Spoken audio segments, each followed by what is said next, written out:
خلال حلقة اليوم يحضر معنا الأستاذ صلاح الدين مريز، هو رئيس جمعية الهدى للتجديد والمواكبة بعين الشق، والحديث معه مستمعينا الكرام غادي يكون حول تدبير مجلس مقاطعة عين الشق للشأن المحلي بها. بطبيعة الحال غادي يكون بأعين جمعوية.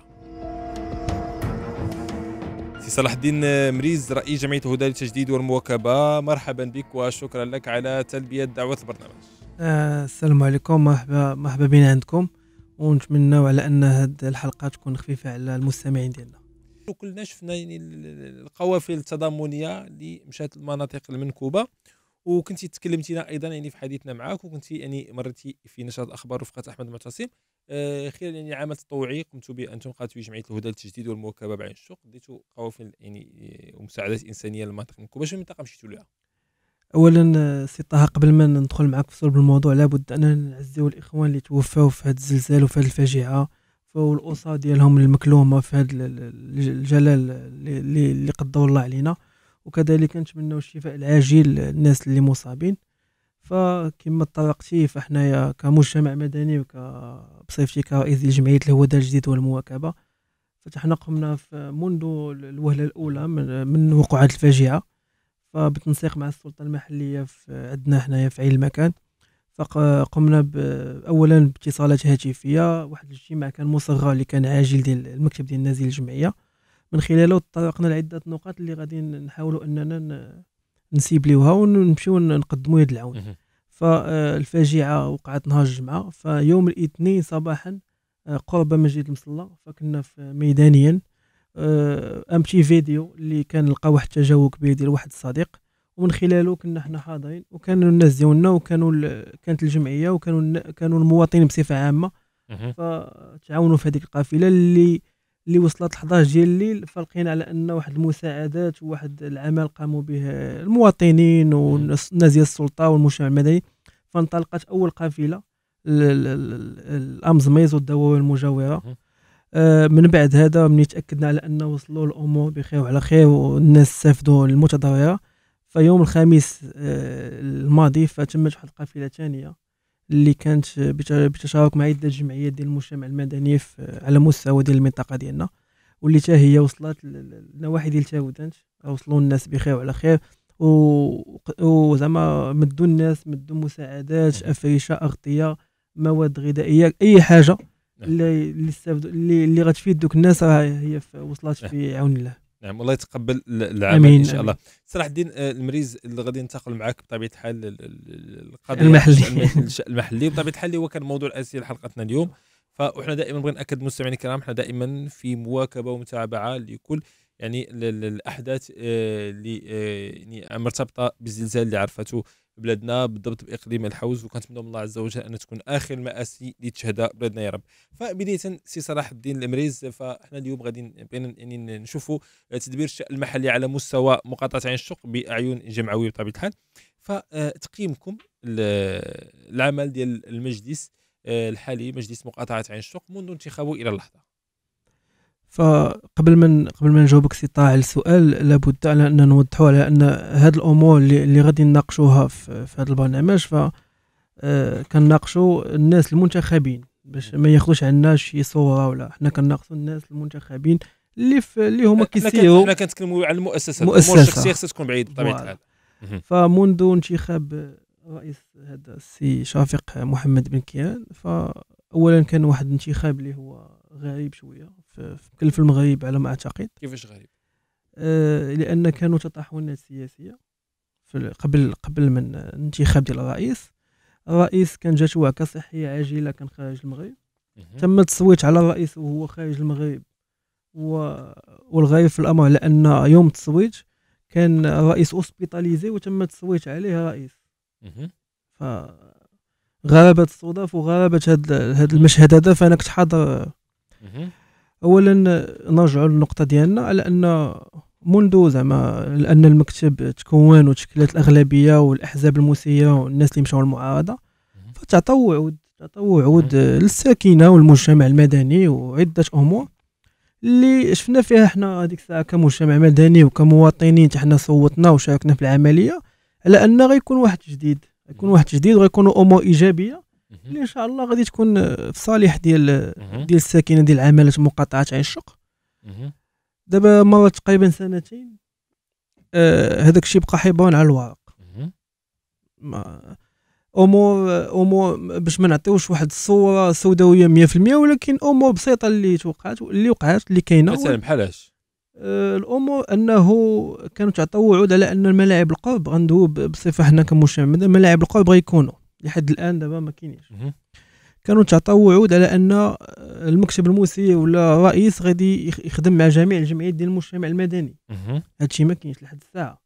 الناس كيشتغلوا مع الجمعيات اللي تابعه ليهم واللي كتنضاوي اللواء ديالهم ولا اللي تابع الحزب ديالهم، ولا هي امور شخصيه.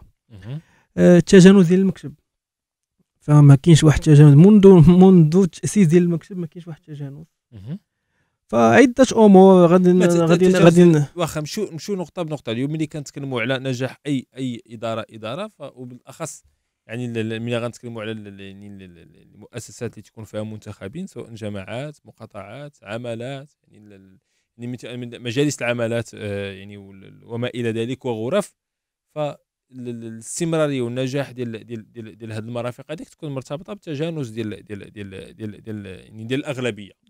وحتى المعارضه خصها تكون معارضه قويه بناءه اللي اللي كتعطي الاضافه ماشي معارضه من اجل معارضه. فاليوم كتقول لي بان منذ انتخاب المجلس الحالي ما كاينش تجانس ديال المكتب، فكيفاش ما كاينش تجانس وكنشوفوا اليوم مقاطعه عين الشق ربما الظاهر هذا، ولكن كتبين يعني الامور فيها على ما تبدو مزيانه شيئا ما.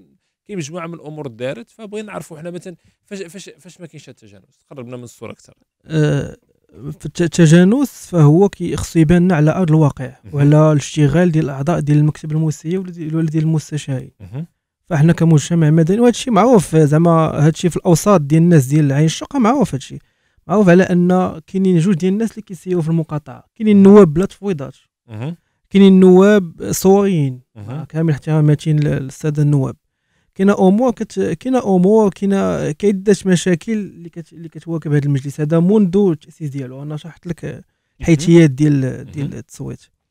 فما نقدروش نقولوا على اننا حنايا ما كايناش تجانس ما بين الاغلبيه وغتكون شي اضافه للمواطن. هذه من الامور اللي يستحيل اننا نشوفوها. والدليل على ذلك على ان عين الشق يمكن عندك الخبر على ان عين الشق مزدهره. يمكن فرحتيني شويه. لا ما قلتش مزدهره، ولكن كتشوف ولكن غير ملي كتشوف ان يعني ملي كنتكلموا على ما كاينش تجانس مثلا في شي مقاطعه معينه، فكتلقى فيها جميع المشاريع واقفين. بالاخص دابا الان كتقولي بان كاين مجموعه من نواب رئيس ما عندهمش تفويضات. فاليوم شكون الرئيس؟ يعني اليوم الرئيس يختص بالامضاء على كل امور. الرئيس كيختص بالامضاء على كل الامور الا التفويضات بالنسبه للاشغال العموميه والبنيه التحتيه اللي عند النائب ديالو هي الوحيده اللي كاينه. نعم. واخا بغينا نعرف واحد المساله اليوم. يعني كاين مجموعه من ملي كنتكلموا على المقاطعات اليوم، فكاين مجموعه من انتظارات ديال المواطنين اللي كياملوا يعني ديك المجموعه من الحويجات اللي كيتمناو من المجلس ان تحقق اليوم. فاحنا غادي نمشيو نقطه بنقطه، وانت غتقربنا اكثر. فبطبيعه الحال غنبدا معاك من خلال الديمقراطيه التشاركيه، بما انك اليوم انت فاعل جمعوي، واليوم كنشوفوا تدبير الشأن المحلي باعين جمعويه على مستوى مقاطعه يعني عين الشق. شنو اخبار الديمقراطيه التشاركيه على مستوى مقاطعه عين الشق؟ فهي غائبه. ديت معاك بمجالكم. فما نقدرش نقول لك كاين واحد الغياب تام. كاين واحد انا تاسف لان دار برنامج العمل في المقاطعه. ما دارش برنامج العمل دابا هذه سنتين على مستوى مجلس المدينه، ويلا دار برنامج عمل في الدوره المؤخره. يعني ما بالك بالمقاطعات اللي هما تحت الجمعيات دابا ملي ما دارش برنامج العمل، فكيفاش غيتم اشراك الجمعيات على الاقل يعني من بعض الامور اللي يعني الامور اللي ربما كيخص نشوفوا مقترحات ديال الجمعيه ديال المجتمع المدني على مستوى عين الشق، واش ما فتحش لهم الباب؟ كاين هاد الامور اللي كتقول والله الا كتفرحني، اما الواقع ما كاينش هادشي. انا ما كاينش كاين اقصاء ديال الجمعيات ديال المجتمع المدني، الا الجمعيه اللي تابعه للحزب ديال الرئيس هي اللي كتستافد. يعني اتحداك تجيب لي شي جمعيه من غير الناس اللي مع الرئيس كيستافدوا. انا دابا نعطيك مؤخرا كاين طلبات عده طلبات ديال الجمعيه ديال المجتمع المدني بغاو يستافدوا يمشيو يعاونوا الناس في الزلزال. لم يتم استجابه لاي طلب. استجب طلب واحد ديال الجمعيه تنتمي للنائب الرئيس، والغريب في الامر على انها جمعيه رياضيه وكانت دار لها واحد الهاله هنا في الدار البيضاء، فما هي الوحيده اللي استفادت.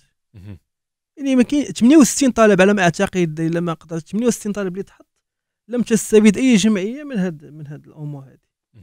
مع ذلك على ان، ونزيدك واحد النقطه، الرئيس عنده واحد الغياب تام على المقاطعه، ما كيجيش لها، كيجي مره في السيمانه ولا ميم بولو جوج مرات الا جا، لان عنده ظروف صحيه ولان عنده مشاغل ولان لا سي صالح اليوم كتقول لي باش انا عندي انا تندوي معاك، بغيت نستوعب انا شي حويجات ما بغيت نستوعب. انا واش نوضح لك، انا عندي نقاط، عندي هنايا طلبات كنا حاطينهم حنايا، هما عندي غتشوفهم بليضات قدام دابا ما جاوبوناش عليهم الان، كاين اللي داز على عام ونص ما جاوبوناش عليهم. نعم واخا الاشاره فقط، فباب الرد مفتوح لرئيس مقاطعه عين الشق في اي وقت. برنامج هذا البرنامج متابعات ولمناقشه كل قضيه عندها علاقه بالشان المحلي. غير توضح لي واحد المساله الله يرضي عليك السي صالح، اليوم كتقول لي بان الاغلبيه ديال النواب ديال الرئيس ما عندهمش تفويضات.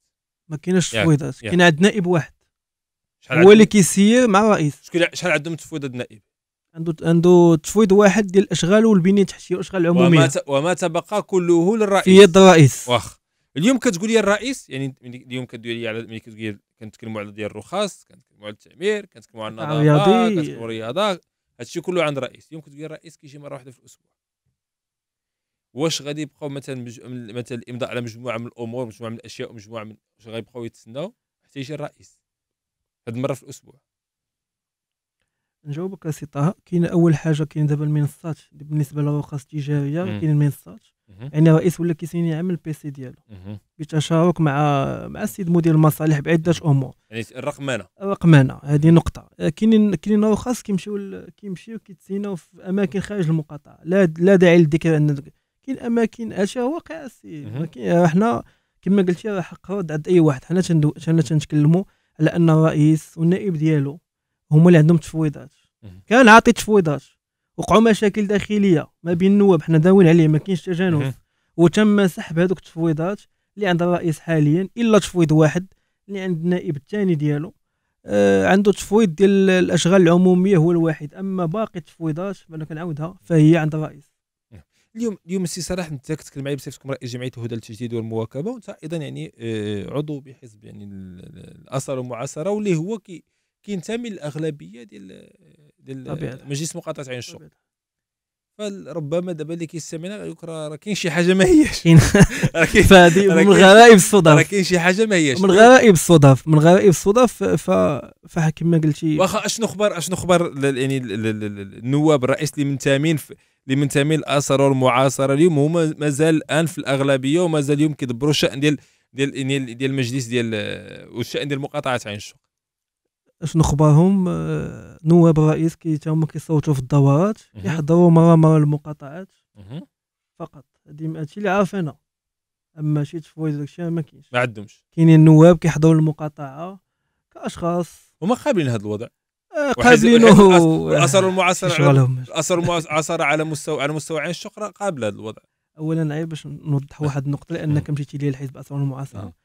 اولا على مستوى ديال عين الشق فكاين واحد الفراغ تنظيمي ديال الحزب، باش نوضحوا عده امور. كان منسق اقليمي ابان انتخابات الجماعيه اللي دازت، كانت عنده الصفه، دابا ما عندوش الصفه، ولكن الامور مازال هي. ناقشنا مع الناس ديال الامانه الاقليميه، الامانه الجهويه ديالنا على مستوى ديال جهه الدار البيضاء 16. حنا درنا عده طلبات، لقاءات، مازال الامور، لكن مازال الامور في المكان ديالها. كاين فراغ تنظيمي، حنا كنتسناو، حنا قال لك تسناو، حنا كنتسناو تنشوفوا شنو غيكون الجديد. واخا واحد المساله نمشي معاك لها السي صلاح. اليوم يعني كنتحدث معاك في هذا يعني في اللحظه، وكتقول لي بان مازال ما كاينش برنامج عمل. بطبيعه الحال استنتي لان المجلس المدينه جماعه الدار البيضاء الا كانت يلاه دارت مجلس العمل ديال يلاه دارت واقعيه. وحنا تحدثنا بطبيعه الحال على برنامج العمل ديال الجماعه خلال برنامج متابعات. يعني فمساله اللي بغيت نعرف، واش مقاطعه عين الشق ما عرفت تنفيذ حتى شي مشروع؟ ماشي تنقولوا تنفيذ مشروع يعني مشروع جديد خلال هذه الولايه، ماشي المشاريع اللي كانت في المجلس السابق. واش ما دار حتى شي مشروع على مستوى مقاطعه عين الشق الى غايه اللحظه؟ منذ انتخاب المجلس الى غايه اللحظه، وما تمش المصادقه على مشاريع مستقبليه الى غايه اللحظه. اولا باش نجاوبك على السؤال بكل وضوح وصراحه، فما كاين حتى شي مشروع جديد داز المقاطعه لحد الان. كانوا امور سابقه ديال المجالس السابقه وهي اللي بقات دابا كدار، وبناء عليها فتخادت على انه حنا درنا هادشي ما كاينش. الامور دابا اللي كاينه مشاريع كبيره مازال. قالوا لنا حنا في الارض ديال الخيريه والناس ديال العين الشق اللي يعرفوها تم اقتناؤها. البيضاويين كاملين كيعرفوا ديك الارض فوالا. لا حنا قلت لك لان هي تابعه لمقاطعه عين الشق. فتمت واحد المسطره في مجلس المدينه في الدوره ديال يونيو على ما اعتقد، لان صادقوا باش يشريوها مجلس المدينه من الاملاك المخزنيه. ولكن الامور كاين واحد الصعوبه كبيره. المقاطعه كانت كتروج على انه هذا غيكون واحد المشروع للساكنه وترفيهي، مشروع رياضي يمكن رياضي مسبح اولمبي، ولكن ديك الامور مازال دابا ما كاين حتى شي حاجه. داز الدوره اللي فاتت حنا دابا مازال هناك عراقيل بزاف ديال الامور. هذا المقاطعه كانت واخده على اساس انه مشروع كبير، ولكن لحد الساعه ما كاين حتى شي حاجه. كاين امور بسيطه، كاينين التسفيت والتبليط وداك الشيء كانوا في عهد المجالس السابقه هما اللي كيدار. دابا التنفيذ يعني وصلنا للتنفيذ. دابا التنفيذ كاين داك الشيء امور بسيطه. اما على المستوى ديال واش مؤخرا حنا الا لاحظتي كاين واحد الحملات ديال الناس ديال العين الشق راه ما عاجبهمش الحال. باش نكون معك واضح ما عاجبهمش الحال، لان التسيير اللي كاين دابا التسيير. نعم. كيفاش الوضعيه ديال الاسواق على مستوى عين الشق؟ موضوع حديث ولا حرج. كاينين اسواق مؤخرا في الدوره اللي فاتت السيمانه اللي فاتت، فجاو الناس ديال احد الاسواق اللي كاينه. الناس دابا هذه واحد قبل كورونا على ما اعتقد، وهما مازال تيقول لهم غندير لكم سوق بغداد. يعني الناس يعرفون يعني 2019 وهذه، وباقى الامور الناس جاو داروا وقفه احتجاجيه في الدوره وسط الدوره. يعني هذه ملي كتقول 2019 كنتكلموا على مجلس السابق، كنتكلموا على وعود اتخذت في المجلس السابق. ولكن حنا كندويو دابا خلي المجلس السابق مشى، كندويو على استمراريه الاداره. المجلس السابق مشى، الناس ديالو حنا كندويو دابا اللي كيسيروا. ملي شوف ملي كيوقعوا البائع المتجولين كيجيو لك وقفه احتجاجيه وسط المقاطعه وصلت بهم العظم كما خلينا. اما امبوسيبل لانهم يجيو يديروا لك وقفه احتجاجيه وهما ما كانوش متضررين. كاين مشكل في سوق بغداد، سوق الخيام في سنوات هو محلول وما دارش. كاين سوق البانف اللي معروف، كاين عده اسواق اللي ما كايناش، وديما كنسمعوا على انه غيعاود اعاده الهيكله وحنا غادي نحصيو، وما كاين حتى شي حاجه.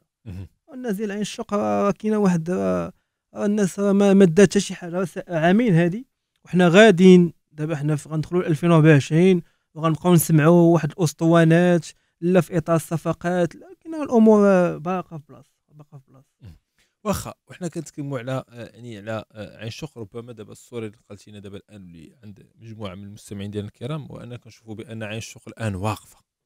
هادشي اللي فهمنا دابا بان مقاطعه ديال عين الشق راها واقفه ما فيها حتى حاجه. فبغيو نعرفوا اليوم الا جينا هنا غنبدا نسول على مجموعه من الاشياء اللي مثلا غنقول غير المساحات الخضراء على مستوى مقاطعه عين الشق. حنا كنعرفوا بان ما غنتكلموش على المساحات الخضراء اللي كيفوت يعني الحجم ديالها 1 هكتار، هذاك اختصاص ديال مجلس المدينه.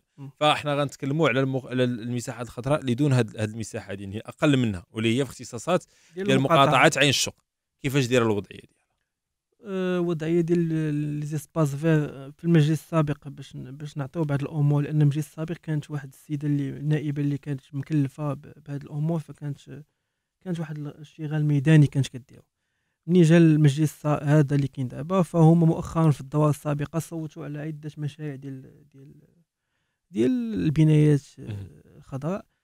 نتمنوا على انه قال لك غادي يكونوا لي زيسباس فير، غيكونوا في شي حاجه دو كاليتي بالنسبه للساكنه. حنا غنتسناو كما كان.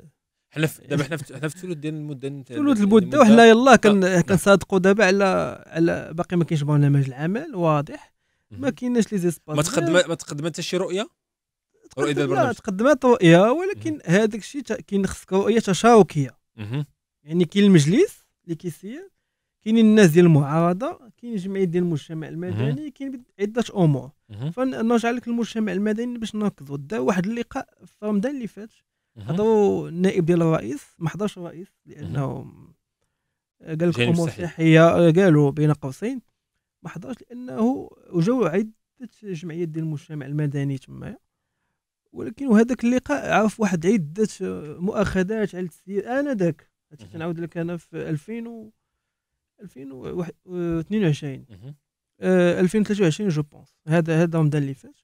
فكانت واحد المؤاخذات، وبناء عليها كان خرجنا على اننا غنديروا عاودوا نديروا لقاء اخر باش نكون ديما جمعيه ديال المجتمعات تواكب العمل ديالو. من لحد الساعه ما كاين حتى شي حاجه، ما كاين حتى شي حاجه. نزيد نسول شي حاجه اخرى نبقاو لا سول خذ راحتك. لا خذ راحتك. الصوره اللي عندنا دابا. لا شوف هذه، لا باش نشرح لك. باش انا كنشوف الصوره ديال هذه الصوره عطيتك دابا انا اتحملوا المسؤوليه فيها. هو واقع. لا واقع، وهذا الشيء اللي كاين. الا جا شي واحد كيقول لك لا عين الشق زوينه، قول لي شنو درتي صافي. واخا مساله اخرى. فاليوم اللي كنتكلموا على كنعرفوا بان كاين الشركه الان اللي مفوضه الان يعني تدبير قطاع النظافه على مستوى جماعه الدار البيضاء وعلى مستوى مقاطعات جماعه الدار البيضاء 16، فتكون يعني تكون العمليه تتبع فقط.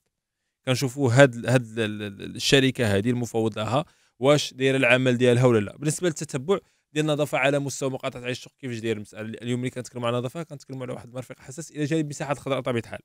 فبطبيعه الحال فالقطاع ديال النظافه هو قطاع مهم على المستوى ديال الدار البيضاء، واللي كان فيه مشاكل كثيره في عهد المجالس السابقه. ولكن مني اتخاذ القرار على انه جوج ديال الشركات هما اللي غيشدوا قطاع ديال النظافه في الدار البيضاء، فعلى المستوى ديال مقاطعه عين الشق حاليا فكاين واحد الارتياح العمل اللي كتقوم به الشركه.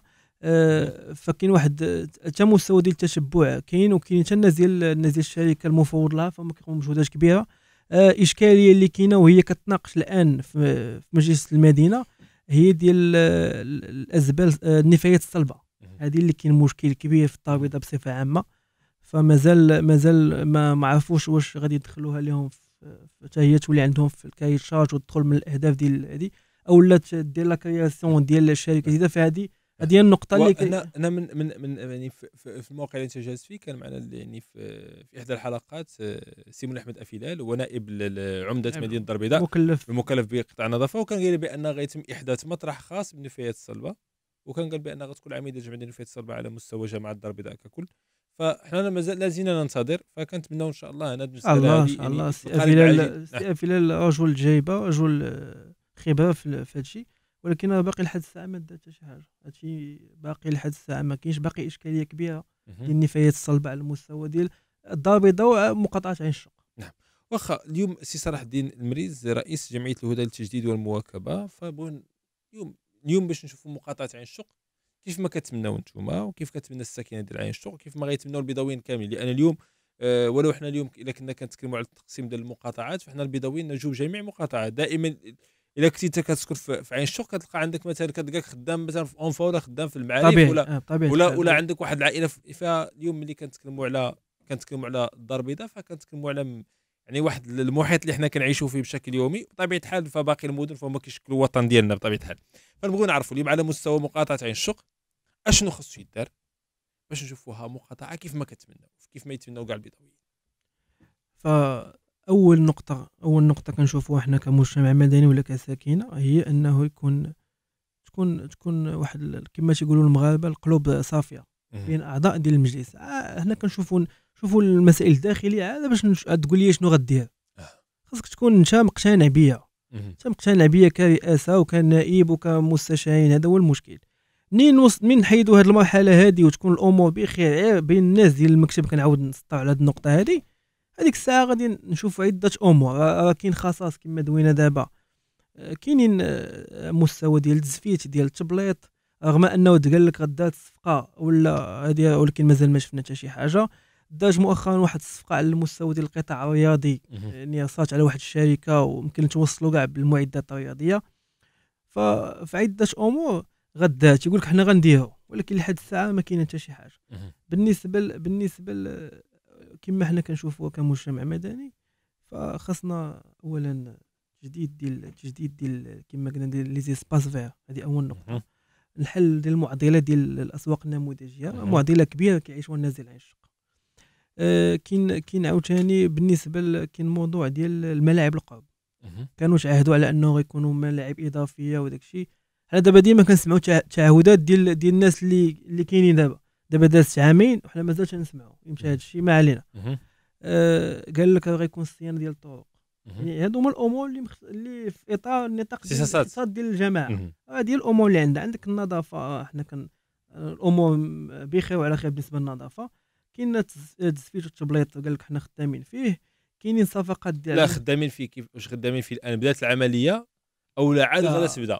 لا يحتمل تقول خدامين فيه راه كنفهموا بان كاين العمليه دابا. لا كانت العمليه اللي كانت دابا كانت ديال برسم الميزانيه ديال العام اللي فات.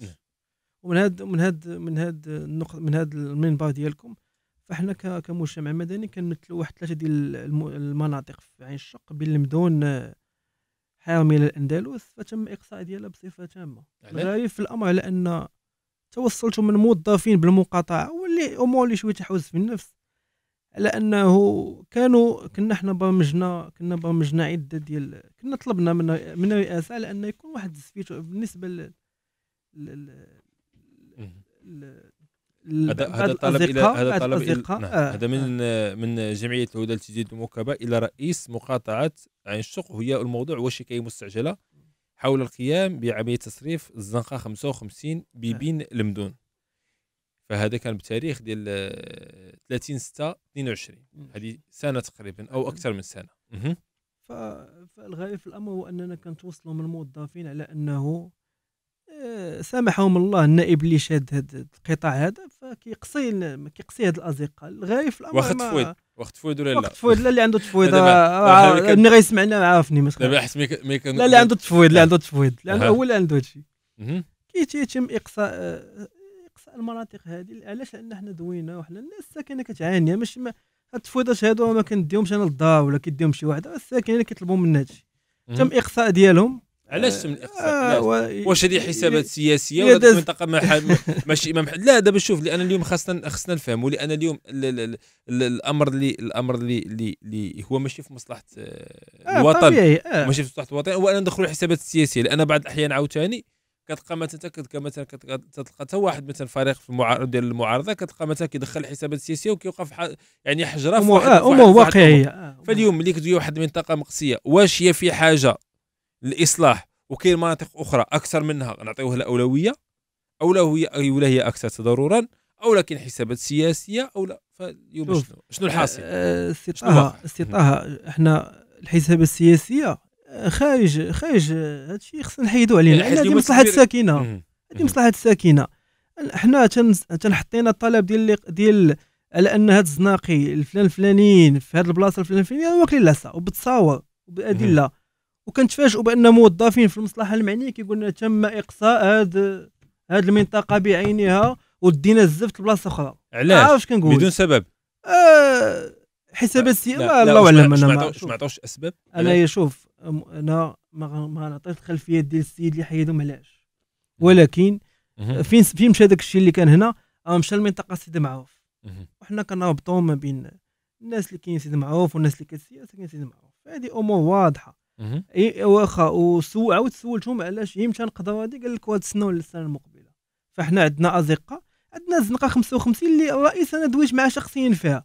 هذه الزنقه 55 بين المدن الناس ما عندهمش كاينه الدار ديال الناس الساكنه ما عندهمش ان تروطوار، يعني كاينه زنقه والدار ديريكتومون. عرفتي؟ فهمت يعني ما كاينش راسم، يعني الزفت نيشان على الباب. الناس قال لك اسيدي حنا عندنا وليدات صغار، عندنا ناس كبار، الناس كيخرجوا، فحطينا هذا. قال لك حنا غادي نشوفوا. فاش خرجوا شافوا يقول لك لا هذا الشيء هذا ماشي مختص ديالنا، حنا خاصنا يجيب لانجينيور هو اللي يشوف لينا واش هذيك لاباطونط غتطلع ولا غتهبط ولا. انت دابا هذا تاريخ هو كنا قلنا 30 يونيو 2022 لحد الساعه باقا ديك الزنقه هي مشوي دابا باقا ما كاين والو.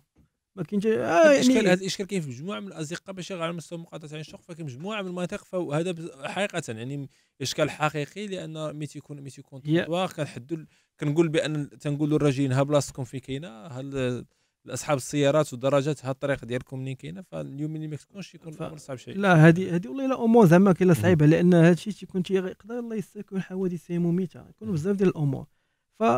منين جاو معايا الناس ديال المصلحه قال لك يمكن ما كايناش الامكانيه على اننا نديرو تما رصيف، واخا ماشي مشكل وعطيونا شي حل.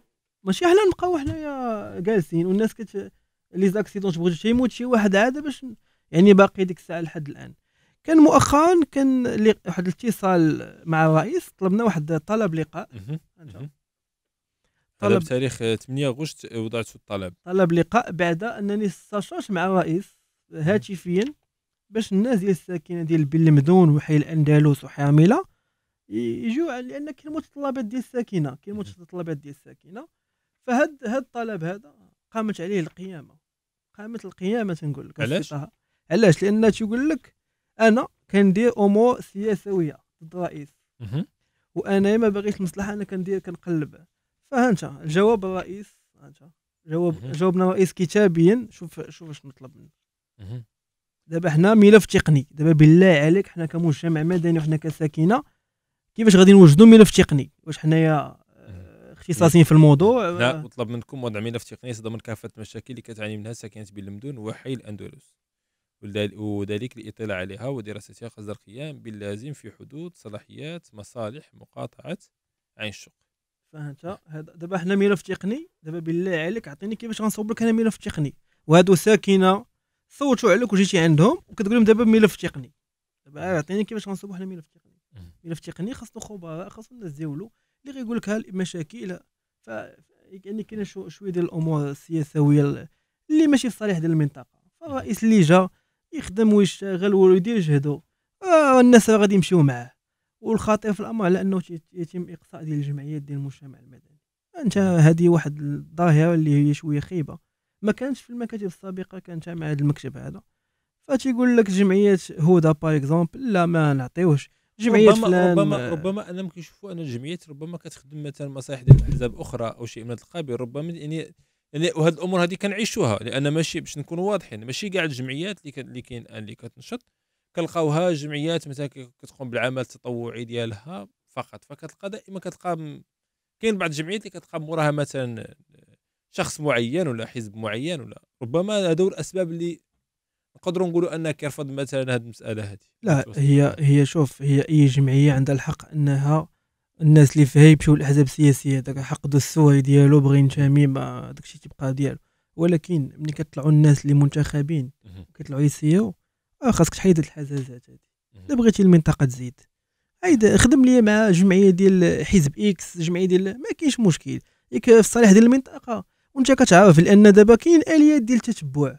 دابا هاد الجمعيه هذه جات قالت لك اسيدي انا باغي ندير نشاط في قطاع رياضي، يمشيو الناس ديال المقاطعه تيشوفوا داكشي واش واقعي ولا لا. في قطاع بالنسبه للامور انشطه ثقافيه ترفيهيه بيئيه صبيحه، تيمشيو الناس ديال المقاطعه، خصهم يمشيو ويواكبوا ويشوفوا واش هادشي كاين، لان هذه امور باش كنقولوا الجديه، كما الجديه ديال العمل. اما تجي تقول لي لا هاد الجمعيه مع فلان لا حيدها، لا هذه معايا، امور شويه اللي ما لا تمت السياسه بصيله والله العظيم. نعم، الحلقه ديالنا اللي كتكلم، اما حنا لا. شوف، وحنا دائما حنا المساله اللي كناكدوا عليها من خلال برنامج متابعات هو دائما هو الغايه هو خدمه الصالح العام، خدمه المواطنين. ما عندنا حتى شي انتماء على مستوى، الان كنتكلم على مستوى برنامج متابعات، وكنتكلم على مستوى اذاعه غاديو بلس. ما كاين حتى شي انتماء يعني لاي حزب كان او لاي يعني خدمه الساكنه والمواطنين. نعم، حنا الغايه ديالنا هو ان نخدموا بلادنا ونشوفوا بلادنا في اعلى المراتب، لان كنا كناملوا الحمد لله كنشوفوا التطور اللي كتعرفوا بلادنا على المستوى الاقتصادي، على المستوى السياسي، على مجموعه من الاصعده. فكيخصنا حنا نعملوا على المساله هذه. السي صلاح الدين مريز رئيس جمعيه الهدى للتجديد والمواكبه بعين الشق، فبغينا نعرفوا معك يعني ككلمه اخيره اليوم مقاطعه عين الشق فين كاينه مكامن الخصاص فيها بالضبط؟ هذه رساله ربما منك انت نوجهها للمجلس الحالي. بالنسبه للخصاص فما نقدرش نقول لك نقطه واحده، لانه صعيب علينا ان نقول لك نقطه واحده اللي ناقصه. ولكن الاولويات، في اطار الاولويات ف خاصنا يكون واحد الاعاده ديال الهيكله ديال الطرق، ان كاينين طرق متهالكه على مستوى ديال المقاطعه اللي خصنا ناخذوا بعين الاعتبار. نقسموا الصفقات، يعني حتى القانون يقول لك ان كل سنه تكون واحد البيدجي مخصص لهذا الشيء. ماشي مشكل كل سنه نديروا منطقه ونسيبليوها ونحاولوا انه نخدموا عليها، لان باش تبقى المدى البعيد والمدى المتوسط. هذه النقطه الاولى. النقطه الثانيه النقطه ديال الملاعب القرب. فكاين واحد الخصاص مهول ديال الملاعب القرب اللي نتمنوا على انه شحال كاين من الملاعب على مستوى مقاطعه مستوى ديال عين الشق ما كاينينش 6 7 تقريبا، وغير كافي لانه كاينين متهالكه. كاين ملاعب اللي كانوا في المجال السابقه ولات متهالكه دابا. فهذه نقطه هي من كاين مشكل ديال الاسواق النموذجيه، لانه خاص حل جذري، لانه دابا الناس دابا ما نبقاش تخلي دابا تمشي انت وتجي مسلس خويا يقول لك لا بلاتي ونتسناو، لا كاين دابا خصنا حل. المجلس الاخر ما دار والو، شغل وما داك، الناس تحاسبوا معاهم في الانتخابات. دابا قول لي اش غدير انت تحل لي المشكل. سوق بغداد راه وقفه احتجاجيه، سوق البام عندك سيدي معروف، سوق الخيام باقي مصوب هادي مع شحال من عام ودابا باقي. يعني اسواق نموذجيه يعني خص حل جذري هادو نقيطات. كاين مستوى ديال الاناره العموميه، كاين بعض الازقه اللي دائما تقريبا كيمشي الضوء، هذه هي خصها رونفونسمون ديال هذه النقطه هذه مع لاليتيك. كاين النقطه كاين دواوي في عين الشق اللي دواوي كثيره، اللي الظروف ديال المعيشيه الحاليه صعيبه، لان الدواوي المكانسه ضربنا سيدي الطيبين، امور الناس باقا عايشه في باقا امور بدائيه في ذاك البلاصه هذه. ونتمنوا على ان هاد النقيطات هادو يتخذوا بعين الاعتبار، يتخذوا هذه من طرف المجلس المنتخب، وتكون واحد الاجابه والاستجابه لهذه المناطق هذه. صلاح الدين مريز رئيس جمعيه الهدى للتجديد والمواكبه بعين الشق، شكرا لك. شكرا على الاستضافه سي طه. بطبيعه هذه اذاعتكم، مرحبا بكم في اي وقت. مرحبا، شكرا على الاستضافه. تيلي بلوس، تميز ومصداقيه.